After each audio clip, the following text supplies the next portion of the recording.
কৌশল চক্রান্ত ষড়যন্ত্রকে আপনারা বইয়া দেখে কোনো ষড়যন্ত্র তাদের কাজে আসে না সকল ষড়যন্ত্র নস্যাৎ করে দিয়েছেন কে? আল্লাহ। অবশেষে তারা দারুন নাদওয়া একটা মিটিং ডাকছে। কি বললাম? দারুন নাদওয়া পরামর্শ সভা। কুশাই ইবনে কেলাল মক্কার শাসন ব্যবস্থাকে, মক্কার রাজত্বকে পাঁচ ভাগে ভাগ করছে। কয় ভাগে ভাগ করছে? পাঁচ ভাগে ভাগ করছে। এর একটা নাম হলো দারুন নাদওয়া। মক্কার প্রশাসনিক কাঠামোকে পাঁচ ভাগে ভাগ করছে। এর একটা হলো দারুন নাদওয়া, আরেকটা হলো দারুল আসিকায়া, মানে পানি পান করানো। হারিদেরকে পানি পান করা হবে এজন্য রাষ্ট্রীয়ভাবে একটা বিভাগ আলাদা করে দিয়েছে। এটার নাম হলো দারুস সিকায়া, পানি পান করার সংস্থা। বর্তমান সরকার অনেক কমিশন গঠন করছে না? নির্বাচন কমিশন, এবারে সংশোধনী কমিশন, অনেকগুলো কমিশন এই সরকার গঠন করছে। তখন এরকম কমিশন ছিল। একটা কমিশনের নাম ছিল আল কিসায়া, মানে হাজিদের পানি পান করানো। আরেকটা কমিশনের নাম ছিল আর রিফাদা, মানে হাজিদেরকে খাবার খাওয়ানো। তিন নাম্বার কমিশনের নাম হলো হিজাবা। হিজাব মানে খাবার সংরক্ষণ করা, এর একটা ভিন্ন কমিশন। আরেকটা কমিশনের নাম হলো আল-লিওয়া। আল-লিওয়া মানে যুদ্ধ বিগ্রহ পরিচালনা করা। মক্কার সাথে যদি পার্শ্ববর্তী কোনো দেশের সাথে যুদ্ধ বাজে, এই যুদ্ধ পরিচালনা করার জন্য আরেকটা কমিশন গঠন করা হয়েছে। আরেকটা কমিশনের নাম হলো দারুন নাদওয়া, 5 নাম্বার।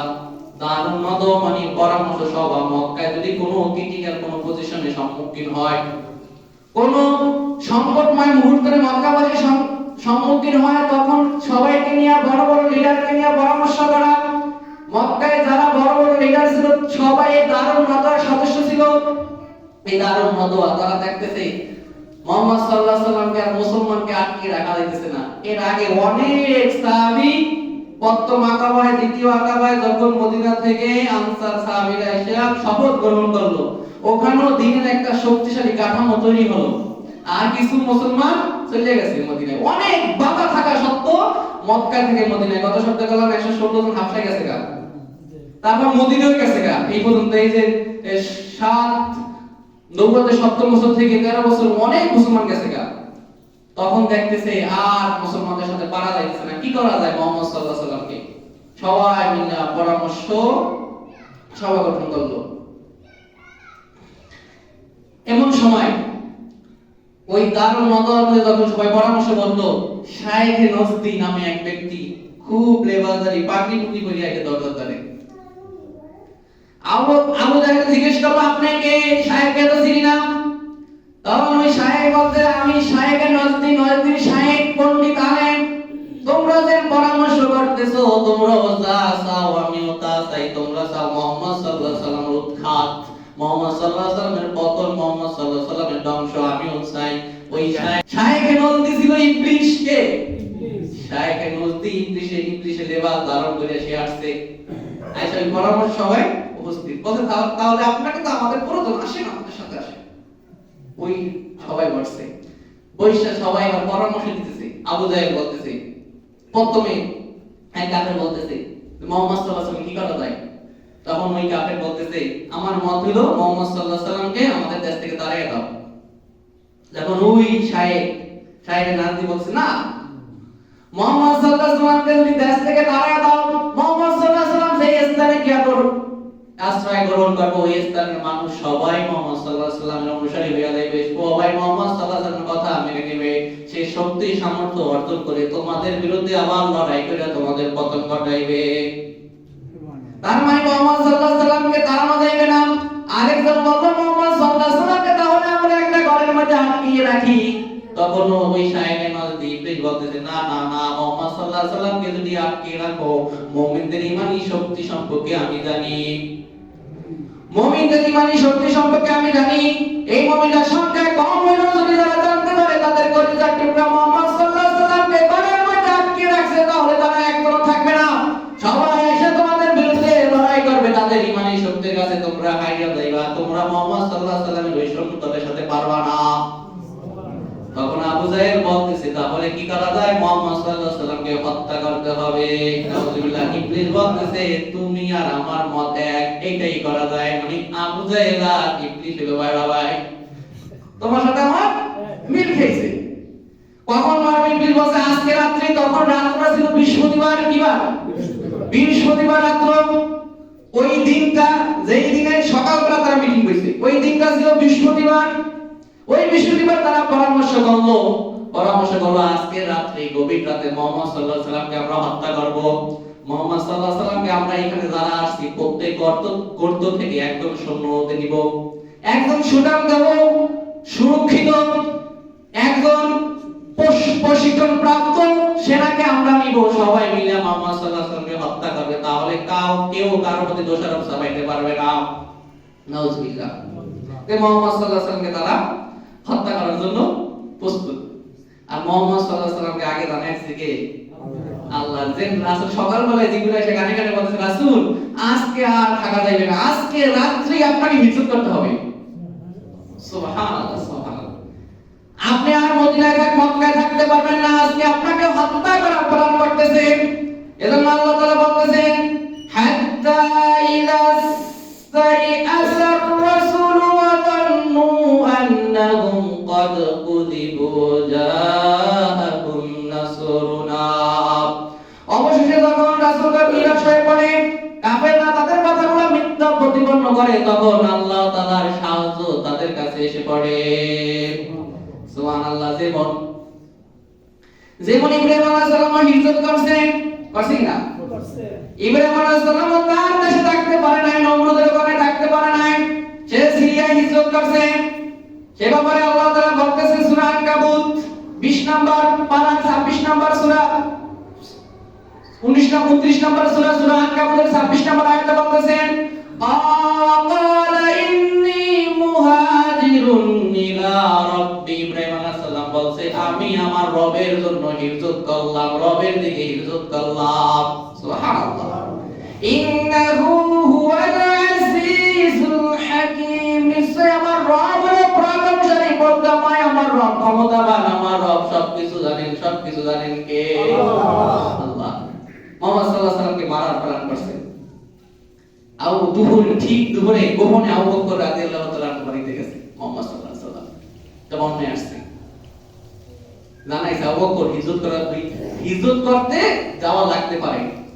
এর 45 দিন আগে অথবা 40 দিন আগে একবার আবু বকরকে জানাইছে আল্লাহর রাসূল, আবু বকর তোমার মনে হয় আমার সাথে মদিনায় হিজরত, আমার মনে হয় মদিনায় হিজরত করতে হবে, তুমি আমার সাথে হবা। এই কথা আবু বকরকে জানাইছে 40 অথবা 45, দুইটা বর্ণনা আছে। যখন রাত্র হইল, মুহাম্মদ সাল্লাল্লাহু আলাইহি সাল্লাম যত আমানত মক্কাবাসীরা মুহাম্মদ সাল্লাল্লাহু আলাইহি সাল্লামের কাছে আমানত রাখতো, কারণ মুহাম্মদ সাল্লাল্লাহু আলাইহি সাল্লামকে সবচেয়ে বেশি বিশ্বাস করত মক্কাবাসীরা, কাফেররাও তাদের সম্পদের আমানত রাখতো মুহাম্মদ সাল্লাল্লাহু আলাইহি সাল্লামের কাছে। আমাদের টাকা যে দামি খানে করে, মানুষের টাকা মাইরিয়া খায়, যে অসৎ লোক তার কাছে আমরা টাকা রাখবো না? যে সৎ, হাদিসের কাছে অনেকে টাকা রাখে, অসৎ দিকে রাখে না, সৎ দিকে রাখে? সৎ। এই মুহাম্মদ সাল্লাল্লাহু আলাইহি সাল্লামের কাছে সবাই আমানত রাখতো। মুহাম্মদ সাল্লাল্লাহু আলাইহি সাল্লাম সকল আমানত একত্রিত করিয়া আলীকে বুঝাই দিয়েছেন অমুক ব্যক্তি এত টাকা রাখছে, অমুক ব্যক্তি এত টাকা রাখছে, অমুক ব্যক্তি এই বর্ষা রাখছে, এই ছুরি রাখছে, এই ঘোড়া রাখছে, এই সম্পদগুলো আমি মদিনায় চলে যাব, তুমি এগুলা বুঝাইয়া দিও। আলী রাদিয়াল্লাহু তাআলা আনহু মুহাম্মদ সাল্লাল্লাহু আলাইহি সাল্লাম বিছনায় শুয়ে আছে।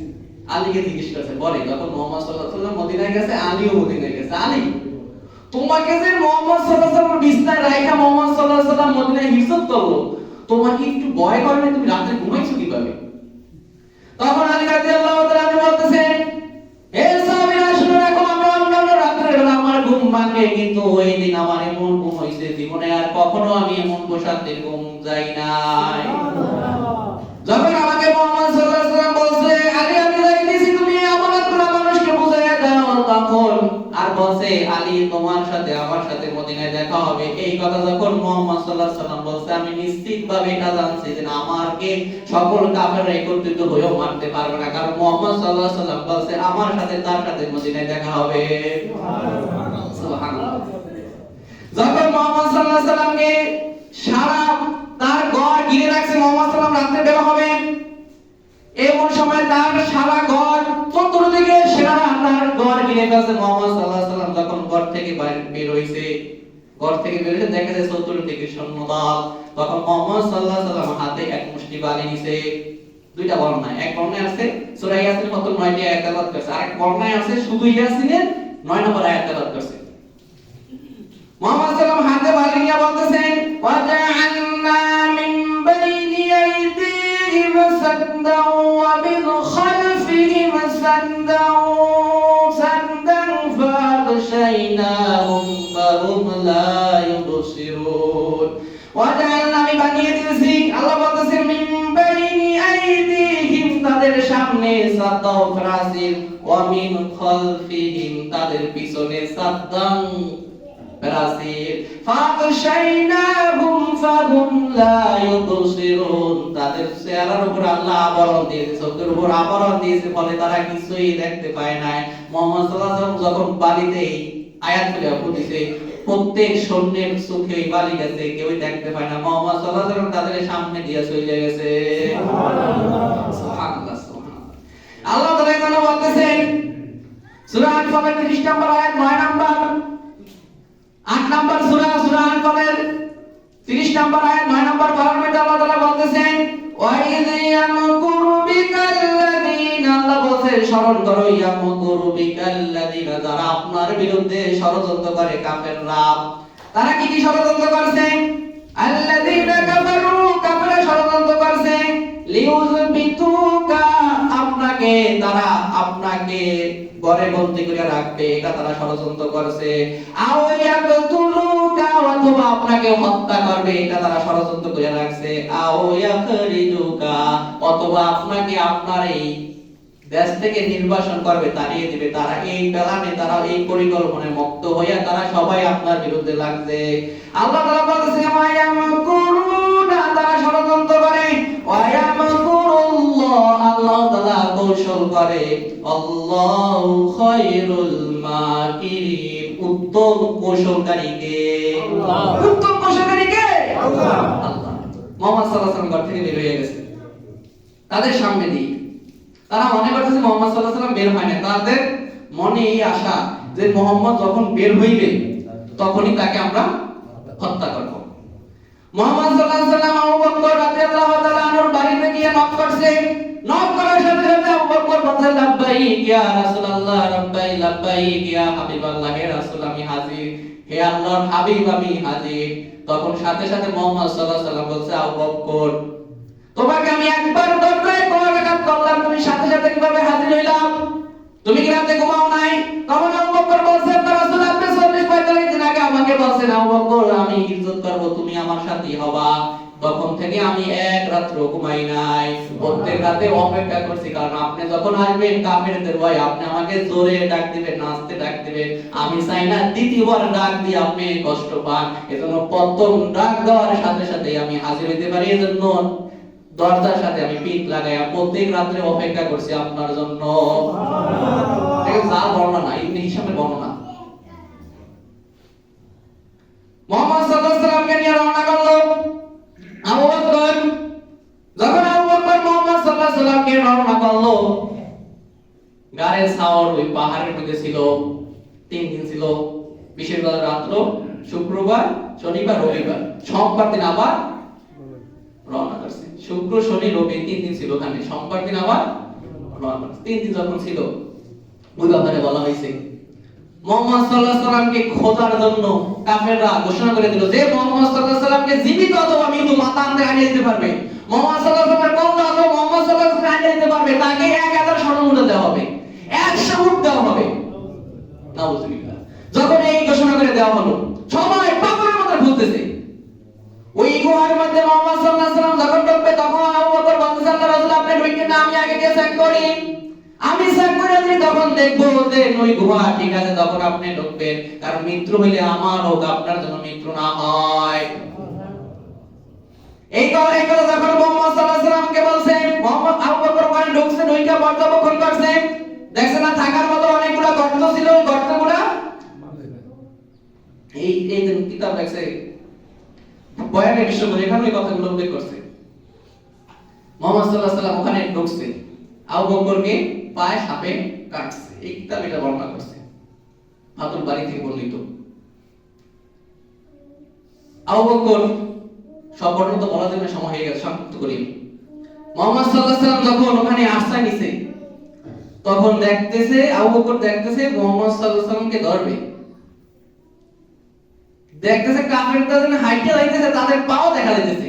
তখন আবু বকর ডাইকা বলতেছে, আল্লাহ রাসূল, এই যে কাফের, এই যে নমক কাফের, এই যে নমক কাফের আমি চিনি, ওরা যদি আমাদের দিকে চাওয়া দরকার নেই, ওরা যদি নিজের পায়ের দিকে চায় তাহলে আমাদেরকে দেখতে পাইবে, তারা আমাদেরকে দেখতে পাইবে। হে রাসূল, আবু বকর ভীত হয়ে গেছে। তখন আল্লাহ রাসূল আবু বকর বলছে, উসকুত ইয়া আবি বকর, হে আবু বকর তুমি চুপ থাকো, ইসনাইনি আমরা দুইজন, তুমি জানো না আল্লাহু তালিতুহুমা, আমাদের মধ্যে তৃতীয় জন হইল আল্লাহ। সুবহানাল্লাহ। লিবিয়ার একজন শায়েখ ওমর মুখতাব, সে ছিল দখলদার বিরোধী আন্দোলনের নেতা। তাকে আয়েশা বলতেছে, লিবিয়ায় যখন হত্যা সংঘর্ষ চালাইছিল, হত্যা যজ্ঞ চালাইছিল, লিবিয়ার মানুষকে ধ্বংস করার জন্য এই ইহুদি খ্রিস্টানরা চক্রান্ত করলো। জানেন লিবিয়ার অবস্থা কি এখন? ভালো হয় না। ওমর মুখতাব তার কাছে গিয়ে বলতেছে, হুজুর বড় বড় বিমান ফাটাইতেছে কাফেররা, খ্রিস্টানরা, আমেরিকা, ইউরোপরা, আমরা তো থাকতে পারবো না, সবাই মারা যাইবো। তো সে কাঁপতেছে আর বলতেছে, আমাদের কাছে তো কোনো কামান নাই, আমাদের কাছে তো কোনো প্লেন নাই, আমাদের কাছে কোনো বোমা নাই, আমরা কিভাবে থাকবো? তখন মুখতাব বলতেছে, শায়েখ ওমর মুখতাব বলতেছে, তাদের প্লেন কি আরশের উপর দিয়ে চলে না আসলে আরশের নিচে দিয়ে চলে? এই কথা বলার কারণ কি? যদি তাদের প্লেন আরশের উপর দিয়ে চলে তাহলে বুঝবো যে আমাদেরকে তারা ধ্বংস করে দেবে। যদি আরশের নিচ দিয়ে চলে, আমি ওই আরশের মালিকের ইবাদত করি, তাহলে আমাকে ওই আরশের মালিক বাঁচাইবে। সুবহানাল্লাহ। তাকে ওই শায়েখকে মারতে পারে নাই। সুবহানাল্লাহ। কেমন ঈমান, কেমন ঈমান! আর আমাদের ঈমান, আল্লাহ তাআলা সেই কথা সূরা তাওবার মধ্যে বলেছে 40 নম্বর আয়াতে, ইল্লা তানসুরুহু ফাকাদ নাসরাহুল্লাহ, তোমরা যদি রাসূলকে সাহায্য না করো তাহলে তাকে সাহায্য করেন কে? আল্লাহ। আল্লাহ ইযা খুরাজাহুল্লাযীনা কাফারু সানিয়াতনাইনি দুমা ফিল গার, যখন তাদের দুইজন ওই পাহাড়ের মধ্যে, ওই গর্তের মধ্যে, ওই গুহার মধ্যে তারা আশ্রয় গ্রহণ করলো, তাদের একজন ছিল আমার নবী হযরত মুহাম্মদ সাল্লাল্লাহু আলাইহি সাল্লাম। ইয ইয়াকুলু লিসাহিবিহি, যখন তার সাথে আবু বকর বলল, কি বলল? তার সাথীকে সে বলল, ইয়াকুলু লিসাহিবিহি লা তাহজান ইন্নাল্লাহা মা'ানা, আবু বকর তুমি টেনশন করো না, আমাদের সাথে আছেন কে? আল্লাহ। আমাদের সাথে আল্লাহ আছে, তুমি কোনো ভয় পাইও না। আল্লাহ তাআলা সেখান থেকে উদ্ধার করছেন। এখনো যদি আমাদের ওই ঈমান থাকে, এখনো যদি আমাদের মুসলমানদের শক্তি নেই, কিন্তু ওই ঈমান থাকলে এখনো ওই ইসরায়েল, ওই আমেরিকা আমাদের কিছুই করতে পারবে না। শুধু দরকার আবু বকরের মতো ঈমান, শুধু দরকার ওমরের মতো ঈমান। এই আয়াতে পরে বলার সময় তো হয়ে গেছে যে তার কিছুদিন পরেই বদরের যুদ্ধে তোমরা 1000-এর বিরুদ্ধে লড়াই করছো, তোমরা নিজেরা পারো না, তোমাদের ঈমানের শক্তির কারণে আল্লাহ তাআলা আকাশ থেকে ফেরেশতা নাযিল করছে। মুহাম্মদ সাল্লাল্লাহু আলাইহি সাল্লাম সেখান থেকে হিজরত করে গেছে। হিজরত করে যাওয়ার পর